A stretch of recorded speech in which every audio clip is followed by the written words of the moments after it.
Morning students. Last class में हम बात कर रहे थे इक्विवेलेंट वेट की और हमने स्टडी किया था इक्विवेलेंट वेट ऑफ एसिड्स और उसमें मैंने बात की थी बेसिसिटी की। What is basicity? तो देखिएगा, बेसिसिटी पे मैंने बात की थी कि number of ionised ion is called basicity of an acid. कुछ एसिड्स लिए हैं मैंने, बेसिसिटी को थोड़ा और क्लियर किया है। कई बच्चों को डाउट रहता है बेसिसिटी को लेके, तो बेसिसिटी को लेके हमने थोड़ा सा और क्लियर किया है। मैंने HCl की बात की थी, H प्लस और Cl माइनस में डिसोसिएट होगा। तो how many ionised ion present in HCl?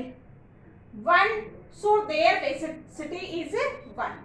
Like this, H2SO4 is ionized 2H plus plus SO4 2 minus to give 2H plus ion, so their basicity is 2.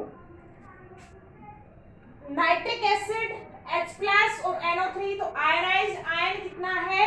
1, तो their basicity is 1. This 3 example in which जितना hydrogen present है उतनी ही उसकी क्या है? Basicity. इसके पास एक hydrogen है तो इसकी बेसिसिटी 1 है, इसके पास 2 हाइड्रोजन है, बेसिसिटी 2 है, 3 हाइड्रोजन से बेसिसिटी कितनी है? सॉरी, 1 हाइड्रोजन है तो बेसिसिटी कितनी है? 1. बट इन सम केस ये जरूरी नहीं है कि नंबर ऑफ हाइड्रोजन जितना प्रेजेंट है उतनी ही उसकी क्या हो? बेसिसिटी हो। देखिएगा स्टूडेंट्स, फास्फोरस के 3 एसिड्स देखते हैं हम, H3PO4, H3PO3 और H3PO2। H3PO3 के पास 3 हाइड्रोजन है but their basicity is also 3. H3PO3 के पास 3 हाइड्रोजन है but their basicity is 2 and H3PO2 के पास 3 हाइड्रोजन है but their basicity is 1. This is depend on the number of ionised hydrogen atom. देखिएगा structure of the H3PO4 acid, P double bond OH OH OH. देखिएगा वो hydrogen atom ionise होगा जो किससे attached हो? मोर इलेक्ट्रोनेगेटिव एटम से क्या हो? अटैच्ड हो. तो all 3 hydrogen are attached with oxygen atom, so ionized easily and give 3H plus.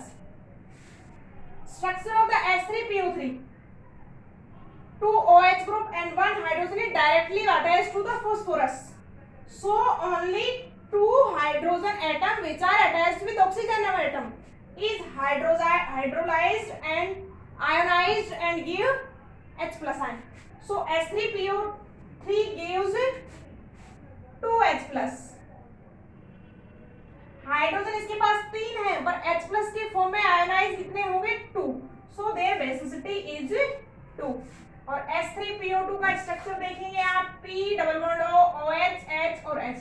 Only this hydrogen atom is ionized. So phosphorus H3PO2 also have 3 hydrogen but only 1 hydrogen is ionized, so their basicity is 1. So इससे आपको clear हो गया होगा बच्चों कि ये जरूरी नहीं है कि किसी एटम के पास, यौगिक कंपाउंड के पास जितने हाइड्रोजन है वो सभी के सभी क्या हो? आयोनाइज्ड हो. तो बेसिसिटी वाला पॉइंट आपको क्लियर हुआ होगा. Basicity of an acid is equal to number of ionised ion. Next point पढ़ते हैं अपन बच्चों, इक्विवेलेंट वेट ऑफ बेस.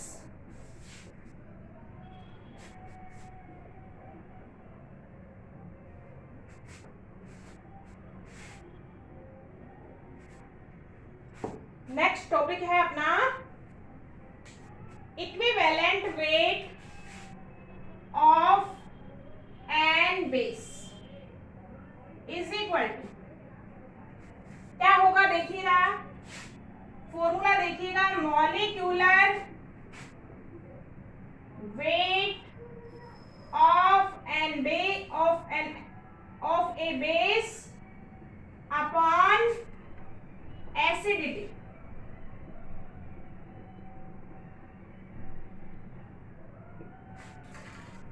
देखिएगा अब यहाँ पे देखेंगे क्या एसिडिटी.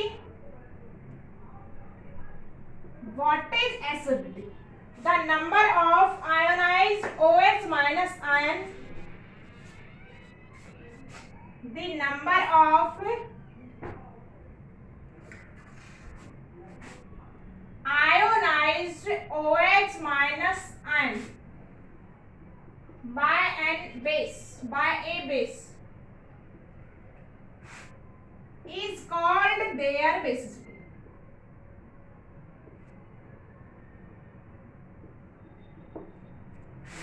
एग्जाम्पल देखिएगा, like to NaOH,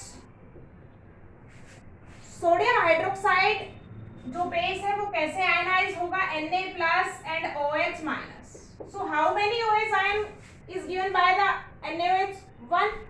So their basicity is 1.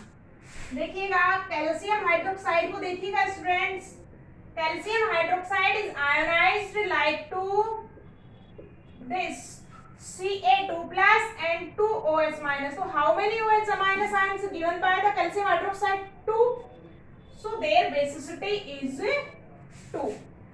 अगर और देख लीजिएगा, एल्यूमिनियम हाइड्रोक्साइड को देखिएगा, Al3 plus और 3 OH minus. एक एक चीज को क्लियर कर रहे हैं हम, बाकायदा उसकी इनिशियल पॉइंट पे जा रहे हैं. आपने मॉलिक्यूलर फॉर्मूला राइटिंग देखा है तो हमको आयनाइजेशन भी पता होना चाहिए. This is given Al+3 ion and OH minus ion. तो number of OH minus ion is equal to 3. So their acidity is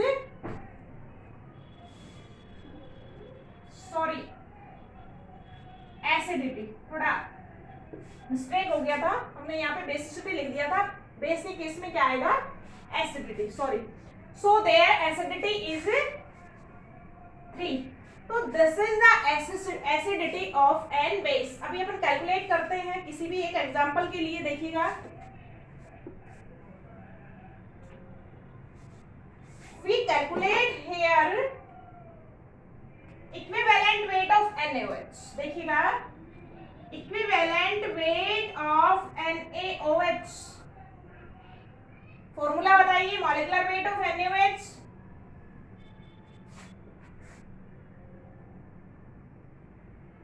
molecular weight of NaOH upon acidity.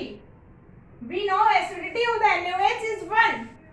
अभी हमने कैलकुलेट किया है, और मॉलिक्यूलर वेट मैंने कैलकुलेट करना सिखा दिया है बच्चों. Atomic weight of the all element plus करना है. सोडियम का बताइए 23 प्लस ऑक्सीजन का 16 plus 1 upon basis acidity is 1. So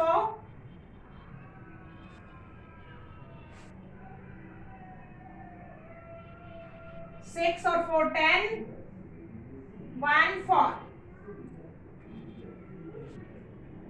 4 0 40. So equivalent weight of the NaOH is 40 gram. हम क्या देख रहे हैं यहाँ पे, नोट डालिएगा एक बच्चों. For monoacidic base, for monoacidic base molecular weight and equivalent weight क्या है बच्चों, इक्वल आया है. तो we can say molecular weight equal to equivalent weight. For monoacidic base equivalent weight is equal to molecular weight. तो this is the calculation of the equivalent weight of an base. ध्यान से देखिएगा, एक एक point को अच्छे से समझिएगा. इक्विवेलेंट वेट मैं बार बार कह रही हूँ, वेरी इंपॉर्टेंट है for the numerical calculation of the physical chemistry. Next देखिएगा स्टूडेंट्स, नेक्स्ट चलते हैं equivalent weight of radical. Third point पे आइएगा. हम 2 पॉइंट्स स्टडी कर चुके हैं. आप इसका स्क्रीनशॉट ले सकते हैं, कॉपी में नोट डाउन कर सकते हैं.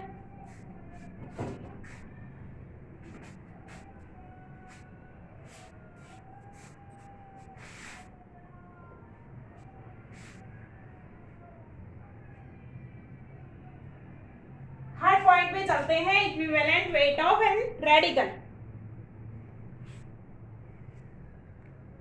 देखिएगा, थर्ड पॉइंट है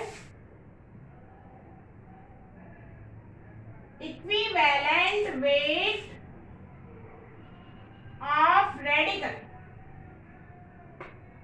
पढ़ चुके हैं आप, रेडिकल्स को स्टडी कर चुके हैं.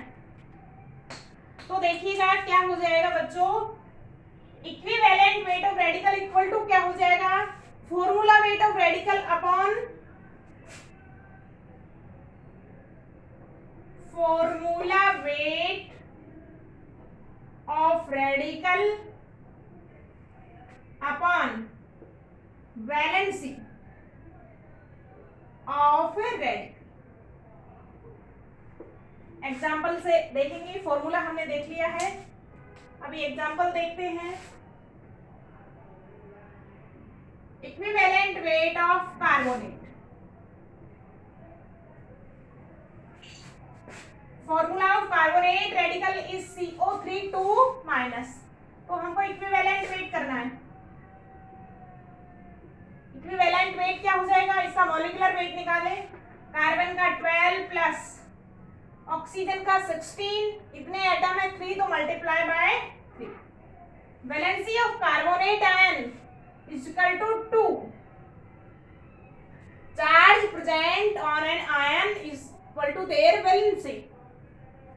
सो 12 plus 48 divide by 2, 6 by 2 is equal to 30। तो equivalent weight of an radical कितना आ गया, molecular weight upon their valency.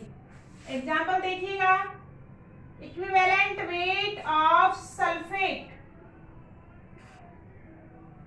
Sulphate का कैलकुलेट कीजिए, मॉलिक्यूलर वेट निकालेंगे। सल्फर का 32 प्लस 16, ऑक्सीजन नंबर कितना है 4, तो multiply by 4 divide valency of the sulphate is equal to 2, तो divide by 2। 32 plus 64 divide by 2 is equal to 96 divide by 2 और 48 gram is the equivalent weight of the sulphate radical.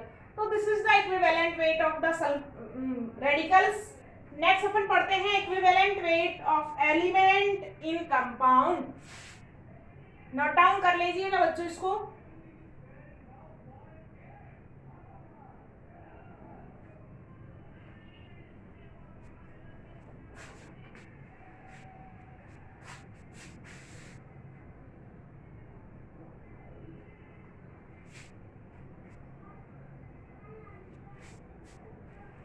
Next देखिएगा 4 point,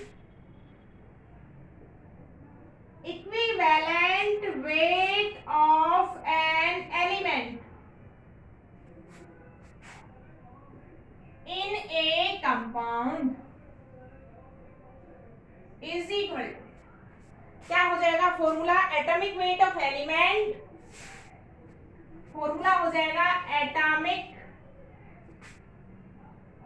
wait of an element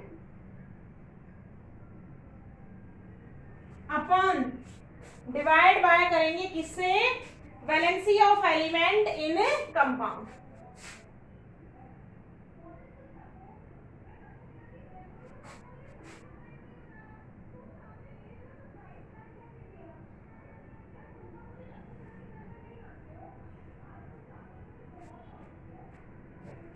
देखिएगा example लेते हैं हम, हमारे पास दो compound हैं, कॉपर के 2 ऑक्साइड्स पता है, we know 2 oxides of the copper.